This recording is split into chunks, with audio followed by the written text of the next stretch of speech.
ജാങ്കോ നീ അറിഞ്ഞ ഇതേപോലെ വീടിന്റെ അടുത്തുള്ള ഏതെങ്കിലും ആശുപത്രിയിൽ എക്സ്പീരിയൻസിന് വേണ്ടി കയറിയിട്ട് പണി കിട്ടിയ എത്ര കൂട്ടുകാരെ നിങ്ങൾക്കറിയാം? ഇന്ന് നമുക്കൊരു ഹോസ്പിറ്റലിൽ എക്സ്പീരിയൻസിന് വേണ്ടി കയറുമ്പോൾ എന്തൊക്കെ കാര്യങ്ങൾ ശ്രദ്ധിക്കണം എന്ന് നോക്കാം. Welcome to day 3 of 30 days series where we explore 30 future nursing career paths. കഴിഞ്ഞ നമ്മുടെ 2 വീഡിയോ കാണാത്തവർക്ക് വേണ്ടി അതിന്റെ ലിങ്ക് നമ്മുടെ കമന്റ് ബോക്സിൽ കൊടുത്തിട്ടുണ്ട്. Do check it out. അന്ന് നമുക്ക് കാര്യത്തിലേക്ക് കടക്കാം. നിങ്ങൾ ഒരു ഫ്രഷർ നഴ്സ് ആണെങ്കിൽ ഒരു ഹോസ്പിറ്റൽ നമ്മൾ ചൂസ് ചെയ്യുന്നതിന് മുമ്പ് ആദ്യം നോക്കേണ്ടത് ആ ഹോസ്പിറ്റൽ നിങ്ങൾക്ക് ഓറിയന്റേഷൻ ആൻഡ് ട്രെയിനിങ് പ്രോഗ്രാം തരുന്നുണ്ടോ എന്നാണ്.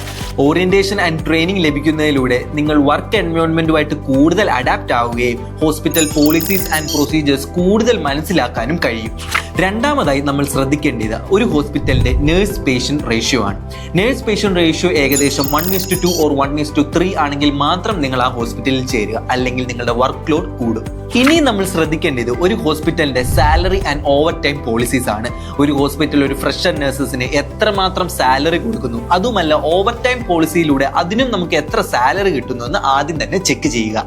അടുത്തതായി നമ്മൾ ചെക്ക് ചെയ്യേണ്ടത് ഒരു ഹോസ്പിറ്റലിന്റെ work load and shift system ആണ്. ഒരു നോർമൽ ഷിഫ്റ്റ് സിസ്റ്റം എന്ന് പറയുന്നത് 6-6-12 ആണ്. ഇത് ഫോളോ ചെയ്യുന്ന ഒരു ഹോസ്പിറ്റൽ തന്നെ നിങ്ങൾ ചൂസ് ചെയ്യുക. പിന്നെ നിങ്ങൾ നോക്കേണ്ടത് ഒരു ഹോസ്പിറ്റൽ നിങ്ങൾക്ക് ഗ്രോത്ത് ആൻഡ് പ്രൊമോഷൻ ഓപ്പർച്യൂണിറ്റീസ് തരുന്നുണ്ടോ എന്നാണ്.